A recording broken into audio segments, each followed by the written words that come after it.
I'd like to speak to you about deja vu. Just kidding. Now let's talk about Brevity for a minute. I am the Chief Creative Officer of an innovations company. We come up with crazy, wild ideas in technology, strategy, communication, and then I get to talk about it all the time.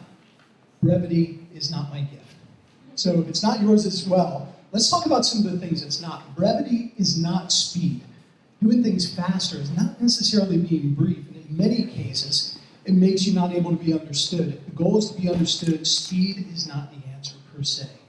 What is brevity? Brevity is the soul of wit. I will be brief, so said Shakespeare. What he's saying here is if it's important, it doesn't have to be said at great length, and even more to the point, if it's funny, a little funny goes a long way. Funny can help you in brevity and communicating an idea. God bless the person that came up with 140 characters to communicate online. What they missed is you shouldn't be able to continue tweeting time after time because that is not brief. That's an extension of long-windedness. Nonetheless, there are other ways to technologically do this. Emoticons. I'm not really an emoticon guy. However, my mother with a single glance could communicate volumes. As a matter of fact, the one at the top there is modeled after her when she was upset with her sons. You really can communicate with simple emotion. We'll talk about that again. Love this quote from Blaise Pascal. He said, if I had more time, I would have written a shorter letter. Think about that. Writing concisely and brief takes time. You would think that it would be easy, way harder to write in a paragraph than in a volume. I'll let you read these, but these are things that young men said to young women to express themselves. All of them are very brief, and they're ridiculously stupid. Why did these young men not wise up? They simply say, I love you. It's a very simple idea. Also, it's a colloquialism. It doesn't mean that it's insincere, but it's something that people grab a hold of and they understand.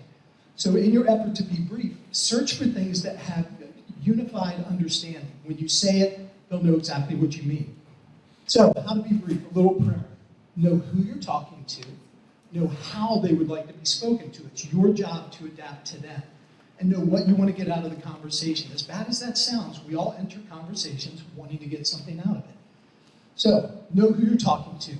If you talk to both of these men and said, hey, that vacuum really sucks, the one with his thumbs up would think, what a fine piece of machinery.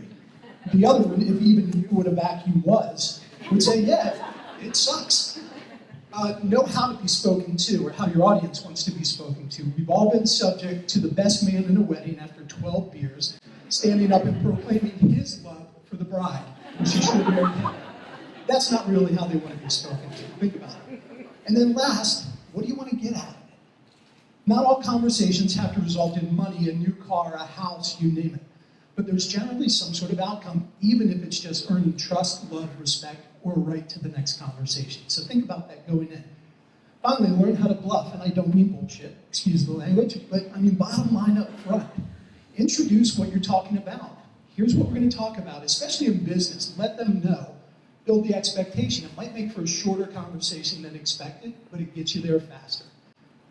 Brevity and clarity are sisters. If you've ever been in an environment where they use acronyms, shorthand, foreign words, that doesn't work, right? So in an effort to be brief, sometimes we use shorthand. If the person on the other side can't interpret, your conversation is lost. Likewise, brevity is king, context is queen. So make your conversation appropriate for the environment that you're in. Don't talk finances on the subway. It makes people uncomfortable. I would have said before tonight, don't talk sex therapy in a bar, but and I'm not going to read these to you, but this is my gift to you tonight because this is such a gem. John Milton Gregory in 1884, for his Sunday school teachers, wrote the 7 Laws of Teaching, and his students got it. So watch out for tributaries. Watch out for rabbit holes, if you will. The shortest distance between 2 points is still a straight line. So if you've got something to say, start there. As you build relationship and comfort, if you're all over the place, you can become a little more casual. And then last, unlike most of the speakers tonight, we have such a short amount of time, relax. Be yourself.